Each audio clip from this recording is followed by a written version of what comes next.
Então, bom dia a todos vocês, queridos irmãos, amigos, internautas que nos têm acompanhado até aqui.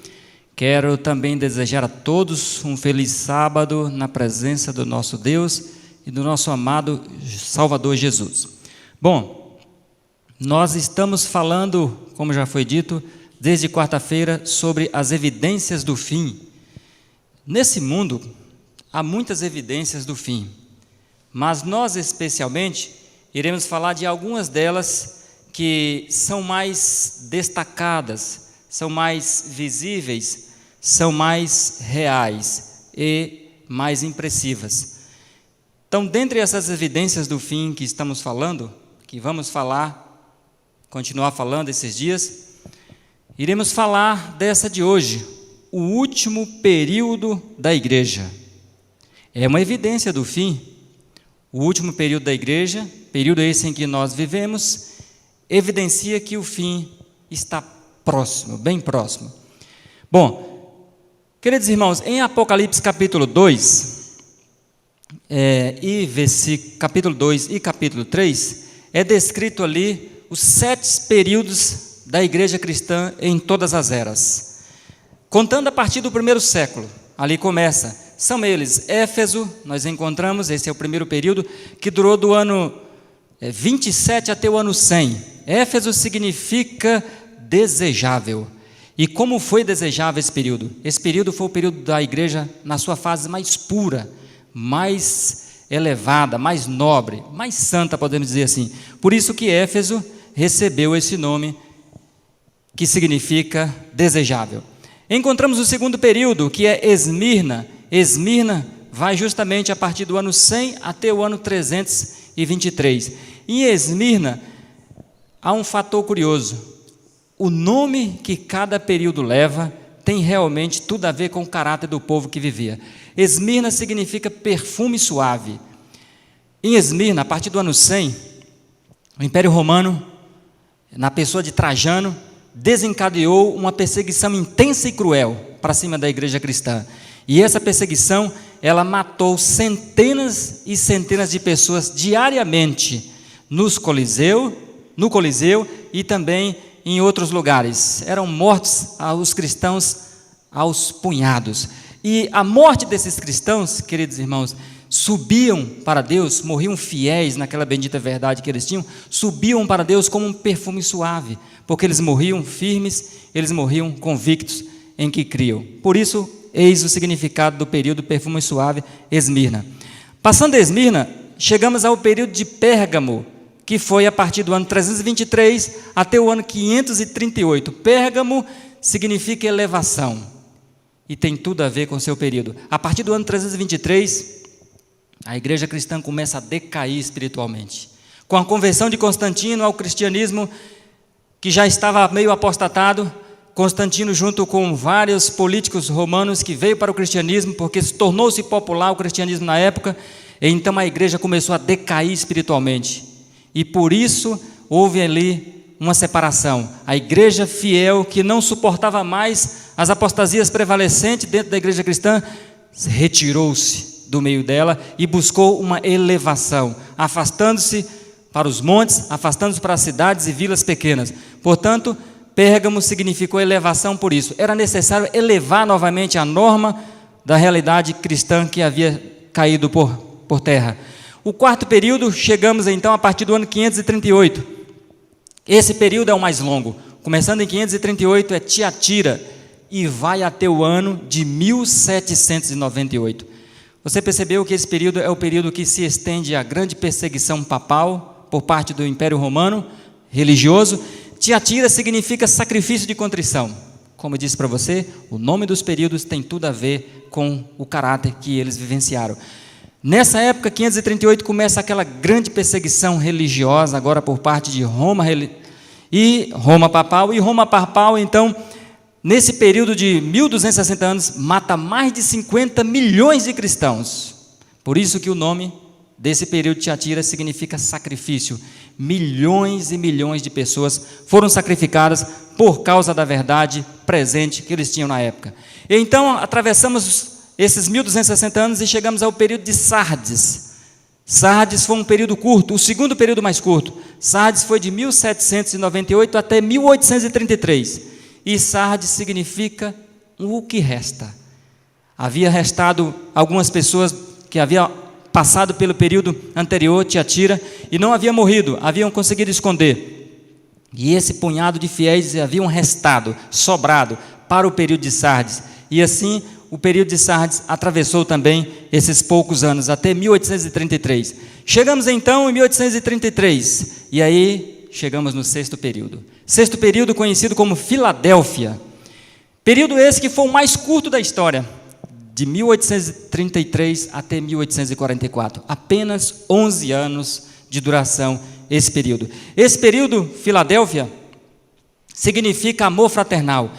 E novamente eu digo para vocês, tinha tudo a ver com o espírito e o caráter dos cristãos da época de Filadélfia.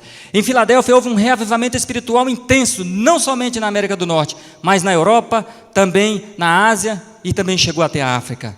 Ou seja, o amor fraternal foi despertado pelo movimento religioso chamado Millerismo, onde agitou as massas de todo o mundo na expectante volta de Jesus. E ali as pessoas preocuparam-se com sua vida espiritual e procuraram então reavivar o tão necessário amor fraternal de uns com os outros. E a experiência de Filadélfia foi semelhante à experiência do Pentecoste dos apóstolos. Era o coração de um e o de todos. Era a alma que fremia nos filadelfianos. Uma pena que esse período durou pouco. Eles previam Jesus voltar, mas é claro, não voltou, porque ainda tinha o sétimo período para acontecer. O período talvez mais difícil, o período mais complicado e talvez o período mais estagnado da história cristã. Chegamos então em 1844 e chegamos ao período de Laodiceia. Esse período vai até a volta de Jesus. É um período também razoavelmente extenso. Laodiceia significa o povo julgado, ou julgamento do povo. E então, a partir de 1844, como o nome tem a ver com o caráter e o período que as pessoas vivem, 1844 começou a julgar os servos de Deus de todas as épocas. 1844, com a abertura desse período de Laodiceia, começou o julgamento das almas que haviam sido mortas no passado todo para trás. E assim começando a julgar, um por um, geração por geração, século por século, Laodiceia está sendo estendido ao período que julga o povo. E no fim desse período de Laodiceia, o julgamento passará então para os vivos. Teremos o privilégio e também o solene momento de sermos julgados vivos, porque no período de Laodiceia, por enquanto, o julgamento está apenas no caso dos mortos, mas em breve seremos nós, nesse último período da igreja, teremos a sensação de ser julgado ainda vivo, ainda correndo nossa vida normal aqui na terra. Portanto, meus irmãos, estamos assim, no mês de abril de 2020, correndo pelo esse período de Laodiceia. Laodiceia agora, em 2020, completará 176 anos. 176 anos de julgamento, 176 anos de duração. São 176 anos de espera pela volta de Jesus, pois Jesus voltará nesse período, no período de Laodiceia. É o período mais aguardado, fremente desejado pelos cristãos de todas as épocas que não tiveram o privilégio de viver em Laodiceia. Portanto, meus amados, se é no período de Laodiceia, se é no período em que você vive, em que eu vivo, que Jesus voltará, quanto devemos desejar esse acontecimento, hein? Quão desejoso devemos estar. Bom, então vamos agora dentre os 7 períodos, vamos pular nossa figura e ver que 6 desses períodos, como está na tela aí, Éfeso, Esmirna, Pérgamo, Tiatira, Sardes e Filadélfia, 6 desses períodos receberam elogios. Se você pegar a sua Bíblia, até Sardes, que aparentemente também recebe uma reprovação, que tinha nome de que estava vivo, mas estava morto, mas também recebe um elogio. Todos esses 6 períodos são elogiados pela testemunha fiel e verdadeira. Quando abrimos a Bíblia e observamos o caráter do povo do período de Filadélfia, o último período da igreja cristã na terra, o povo que receberá Cristo nas nuvens dos céus vivo, não encontramos nenhum elogio por parte da testemunha fiel e verdadeira. Infelizmente, a testemunha fiel e verdadeira, que é Jesus, ela apresenta a descrição de Laodiceia com uma advertência. Apocalipse capítulo 3, versículo 14 e 15 diz assim: ao anjo da igreja de Laodiceia escreve: isto diz o Amém. Então Jesus se identifica com o nome sagrado de Deus, o Amém. A testemunha fiel e verdadeira, porque ele tem acompanhado os 7 períodos, tem observado de perto a vida de cada um dos seus servos. E ele também se identifica como o princípio da criação de Deus. Ou seja, essa palavra aí, o princípio no grego, é originada de arquê. Arquê significa o autor. Jesus então se identifica para Laodiceia como o autor da criação de Deus, conforme Colossenses capítulo 1, versículo 15 em diante, e conforme João capítulo 1, versículo 3 em diante também, ele se identifica como o verbo. Então Jesus, ele é o autor da criação de Deus. Jesus, ele é aquele que originou tudo, aquele que criou tudo. E a testemunha verdadeira que é Jesus, ele diz assim, ainda no versículo 15: conheço as tuas obras, laodiceano, que não és frio e nem quente, quem deras fosses frio ou quente. Queridos irmãos, Jesus, ele quer dizer para nós que nós não podemos tentar esconder ou ocultar os nossos segredos mais íntimos, e a nossa vida pública ou a nossa vida oculta, porque ele se apresenta como uma testemunha, aquele que nos observa, seja no dia, seja na noite, seja em qualquer lugar, em qualquer circunstância. Jesus conhece os seus passos, Jesus conhece nossas ações, Jesus conhece os nossos pensamentos, nossas atitudes. Ele se apresenta para cada laodiceano: laodiceano, eu te conheço, eu sei o teu coração, eu sei as tuas intenções, eu te conheço antes de nascer. Jesus é a testemunha fiel e verdadeira para esse período. Aqui também, meus amados, queridos irmãos, Jesus, ele se apresenta para o povo de Laodiceia com uma observação. Em Laodiceia, é bom ainda frisar, é observado aqui uma queda acentuada da espiritualidade. Por quê? Em relação a Filadélfia, Filadélfia estava no estágio pronto para receber a chuva serôdia, mas não era o tempo para eles receberem ainda. Filadélfia, eles viviam o mesmo espírito dos apóstolos no Pentecoste. Filadélfia, sim, era o espírito pronto para serem batizados com o poder do Espírito Santo. Quando chegamos a Laodiceia, vemos uma queda drástica na condição espiritual desse período, relacionado ao anterior. Enquanto que em Filadélfia os cristãos são altamente quentes, em Laodiceia os cristãos são altamente mornos. O típico cristão que vive no período de Laodiceia, infelizmente, está contente com o rotineiro transcorrer das coisas que acontecem em sua vida e ainda se orgulha de sua condição e do pouco, do insignificante progresso que às vezes faz. E por haver assim pouco ou nenhum progresso em Laodiceia, muitas vezes eles voltam rapidamente aos seus velhos hábitos antigos. Por quê? É quase impossível para o laodiceano ser convencido de sua grande necessidade e de quão longe ele se encontra do alvo que Jesus deseja que ele alcance, o alvo de Tessalonicenses 5,19, a igreja pura, imaculada, santa e irrepreensível, para poder contemplar o Rei em sua formosura. O laodiceano, meus irmãos, devido ao mundo agitado, devido à correria do dia a dia que nós sempre passamos, com exceção nesses dias, devido à nossa agenda cheia de atividades, em que nos sobrecarrega, o laodiceano, infelizmente, devido a tudo isso, tem se distanciado cada vez mais da primitiva piedade. Na medida que os anos passam, na medida que o fim chega, temos visto em Laodiceia uma estagnação geral. Na maioria dos casos, o laodiceano não percebe sua mornidão, e isso é o que torna o seu caso mais lamentável. Se encontra satisfeito com sua condição atual. Cristo chama diariamente o laodiceano: vinham a mim. A voz do Espírito Santo tem clamado, atuado em cada mente, em cada consciência e em cada coração que bate nessa terra. Mas o consumismo, o ceticismo, o mundanismo e o secularismo e tantos outros ismos têm deixado o laodiceano amortizado.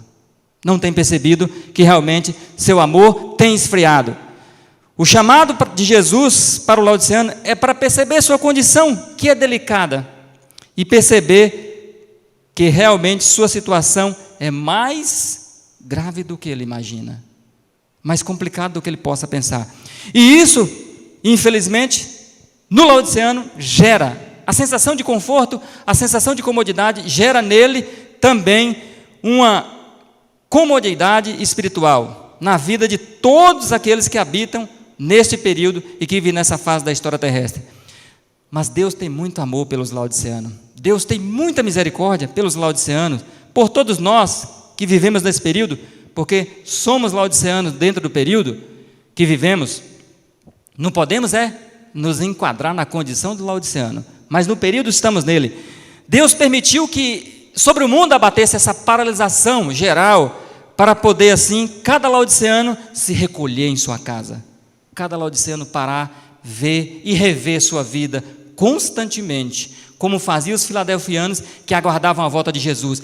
Cada filadelfiano não ia dormir sem antes fazer uma reconciliação com sua família, sem antes poder encontrar os seus amigos e perguntar: está tudo bem com você? Está tudo bem comigo, entre eu e você? Estamos em paz? Nenhum filadelfiano dormia sem antes conversar com seus guias também, para deixar tudo em dias sua vida com Deus, porque eles criam piamente que Jesus voltaria em vida para eles e os buscariam.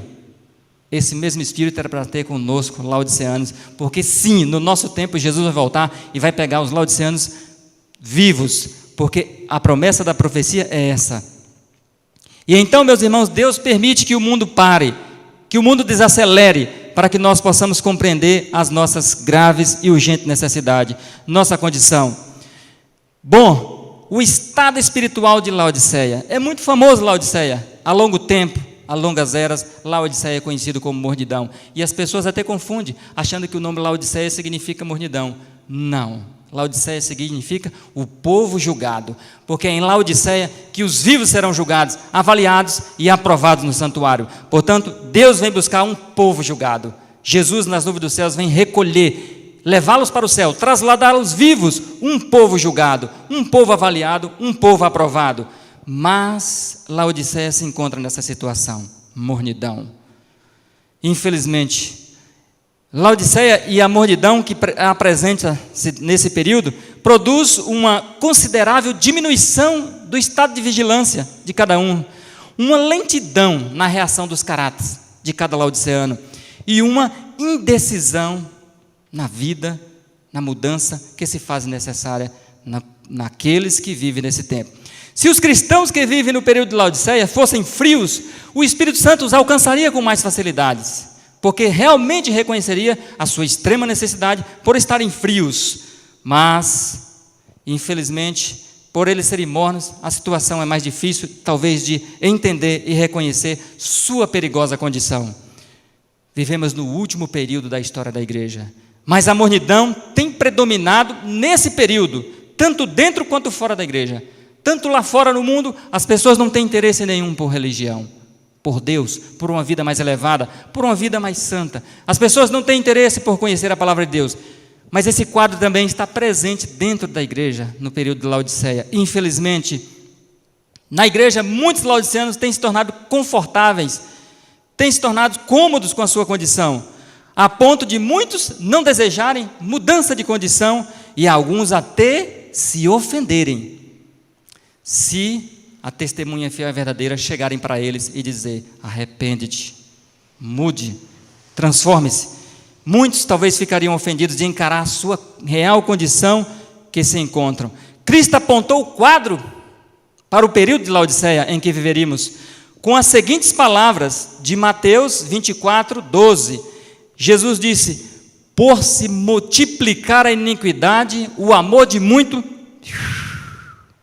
esfriará.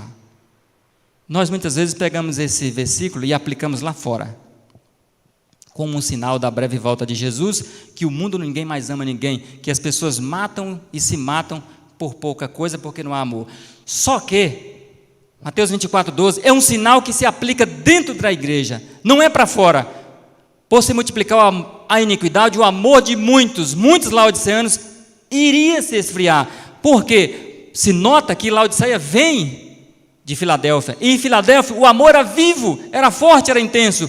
Entra Laodiceia, e aí o amor esfria-se por completo, quase de todos. A testemunha fiel e verdadeira, no livro de Testemunho Seleto, quero ler com você que esse texto, na página 212, comenta Mateus 24, 12, como dentro da igreja a situação.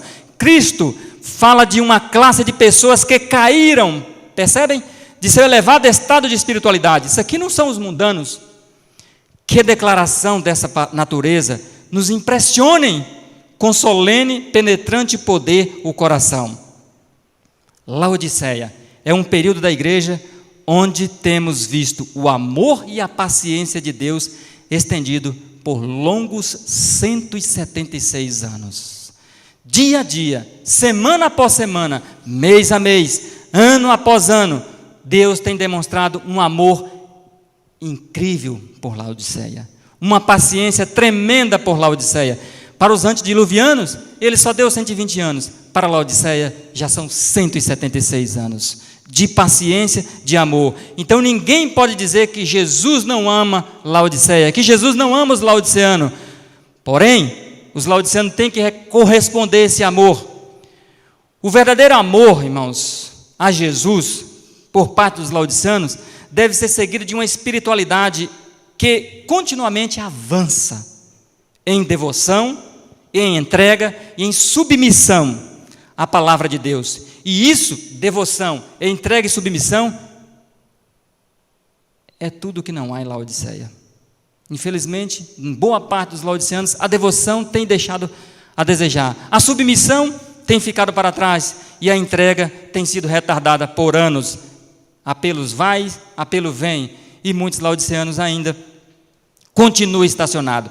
O outro sinal visível no último período às vésperas da volta de Jesus é esse que está na tela de Lucas 18:8. Jesus disse, outro sinal que somente aconteceria em Laodiceia. Jesus disse nesse capítulo de Mateus 18:8: quando o Filho do Homem vier à terra, porventura achará fé nela? Olha que coisa interessante. Quando você analisa a situação da profecia, você vai analisar que lá em Laodiceia, uma das grandes escassez é justamente fé. E Jesus conhecia esse período de Laodiceia muito antes dele chegar. Jesus sabia que em Laodiceia a fé estaria minguada. Fé, meus irmãos, não é uma coisa realmente pouca para ser desconsiderada. Fé é uma das deficiências reais do laodiceano, como o seu primeiro remédio, aplicado, prescrito pela testemunha fiel e verdadeira. Quando a gente abre Apocalipse 3:18, a primeira coisa que a testemunha fiel e verdadeira diz para o laodiceano é: aconselho que de mim compres ouro, que é fé. E Jesus, lá em Mateus, já havia dito que realmente, quando ele chegasse na terra, a fé estaria praticamente em extinção. Portanto, Laodiceia é uma igreja amada, meus irmãos. É uma igreja muito amada. Muitas vezes demonstrada esse amor de Jesus por ele. Porém, inúmeras vezes indiferente a esse amor. Esse é o quadro atual de Laodiceia em que vivemos: escassez de fé, de amor, de justiça de Cristo e do discernimento espiritual. Se você acha que eu estou exagerando, é só você ler Apocalipse capítulo 3, versículo 14 ao 20, e você vai ver que a testemunha fiel e verdadeira, a testemunha que não mente, mostra que esse é o quadro de Laodiceia, que essa é a situação do período em que vivemos.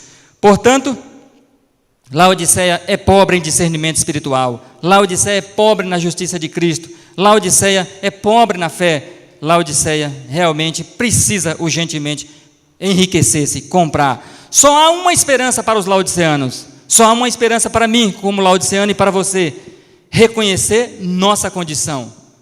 E eis o problema de Laodiceia agora é outro, é porque ela é orgulhosa. A Bíblia diz que Laodiceia se acha rico, se acha enriquecido, e esse orgulho que há no coração dos laodiceanos é o que impede dele reconhecer que ele é um pobre, cego, desgraçado e nu. Precisamos remover o orgulho do nosso coração e reconhecer que realmente estamos na miséria espiritual e precisamos da bênção da testemunha fiel e verdadeira. Precisamos correr a ela, só ela pode nos salvar nesse momento. Essa triste condição de Laodiceia é o que o faz não buscar o remédio. Meus queridos irmãos, eu quero ler mais um texto aqui que revela a última esperança, a única esperança para a Laodiceia. A única esperança para os laodiceanos é essa que está na tela. A inspiração nos diz assim, Testemunhos para a Igreja, volume 4, página 87. A única esperança para os laodiceanos é uma clara visão de sua condição diante de Deus. Você percebeu? A única esperança para você é você ter clareza da sua condição diante de Deus. E diz assim, o conhecimento da natureza de sua enfermidade. Jesus disse que os são não necessita de médico. Enquanto o laodiceano se acha são, o caso dele é desesperador. Mas enquanto o laodiceano se reconhece um doente, um pobre, diz a inspiração que a sua única esperança é se reconhecer nessa condição. Continua o texto, laodiceanos nem são frios e nem quentes, não está num extremo nem no outro, ocupam uma posição neutra e ao mesmo tempo lisonjeiam-se, se orgulham de não necessitar de coisa alguma. A testemunha verdadeira aborrece essa mornidão.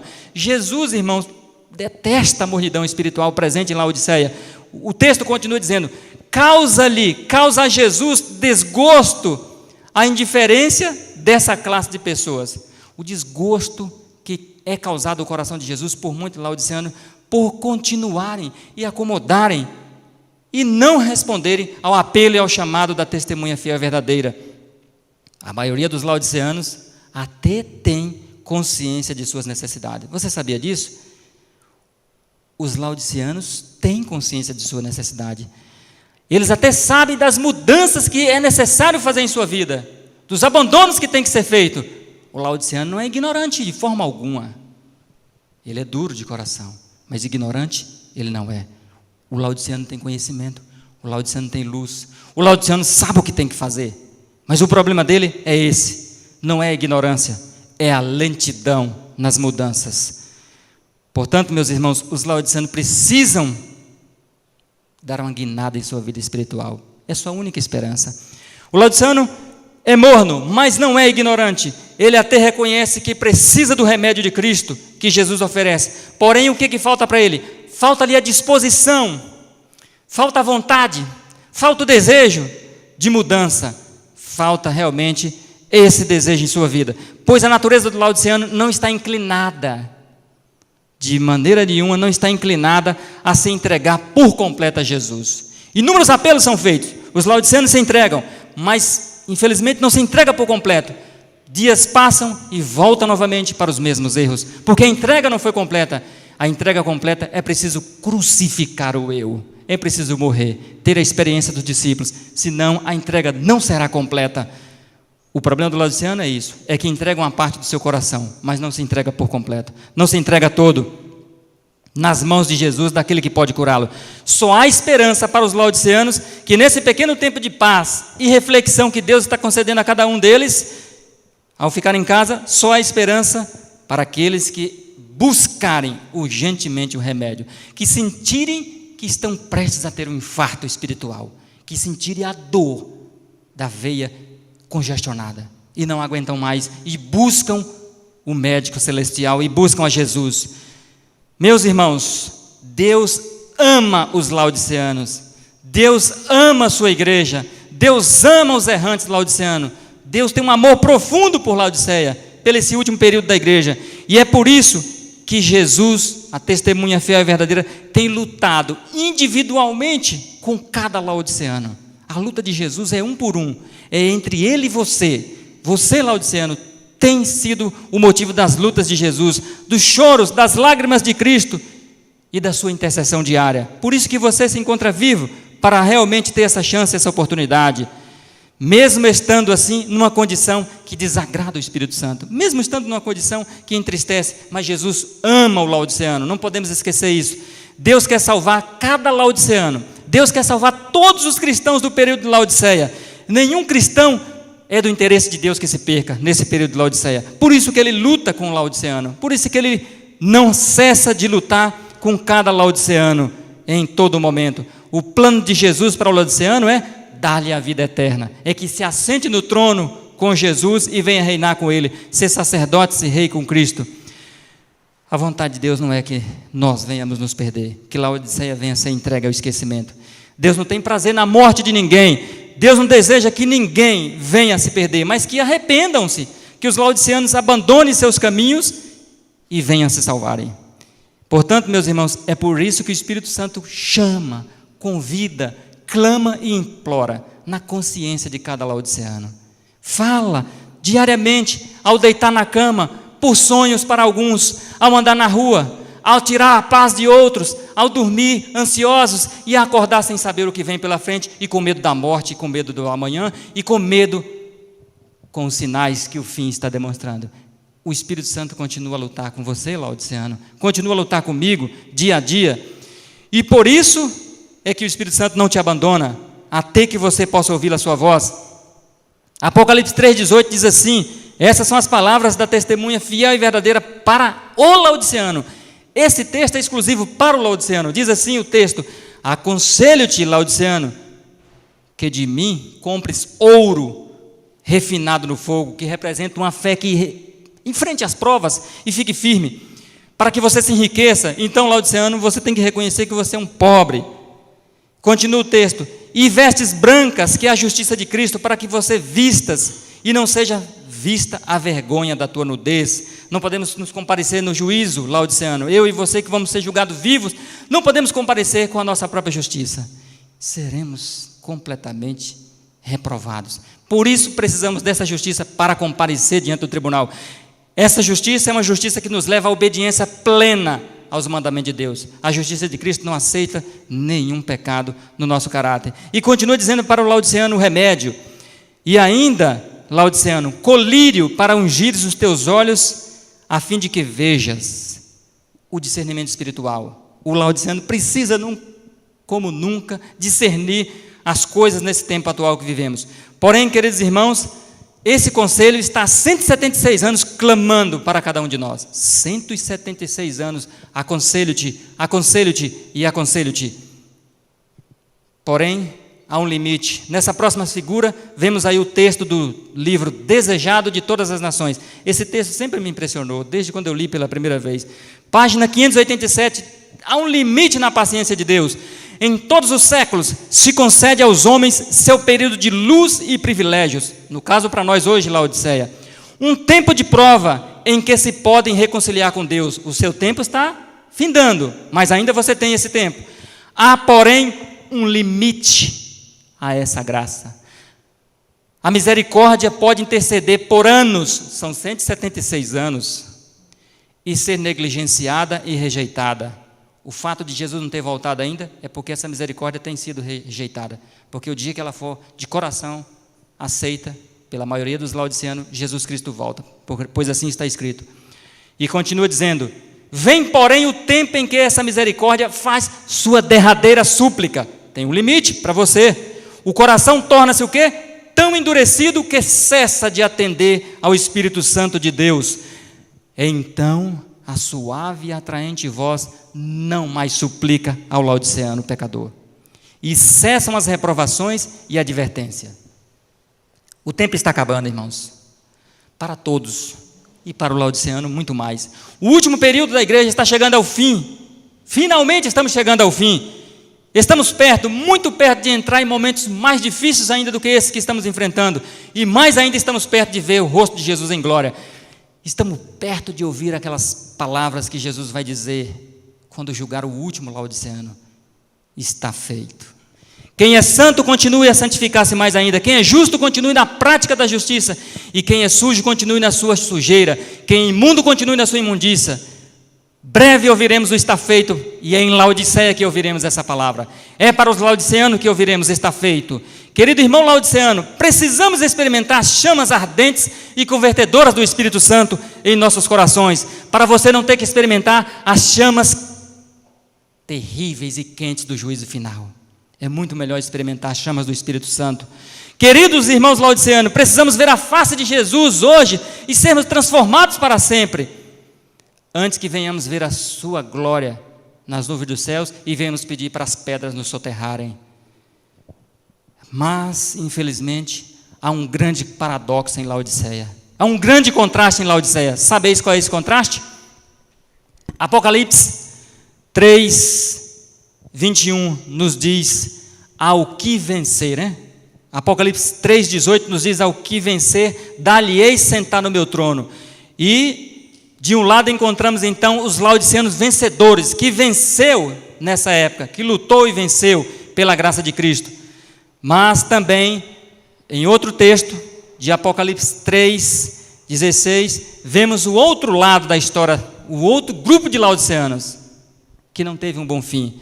De um lado encontramos os laodiceanos vencedores, que venceram nesse período. Então você pode vencer, a esperança está aberta. Você pode vencer seu mau temperamento, você pode vencer suas imperfeições de caráter, sua falta de amor, e também você pode vencer sua natureza pecaminosa. E do outro lado, os laodiceanos aí, conforme essa figura, um laodiceano apavorado, porque foi vomitado da boca de Deus.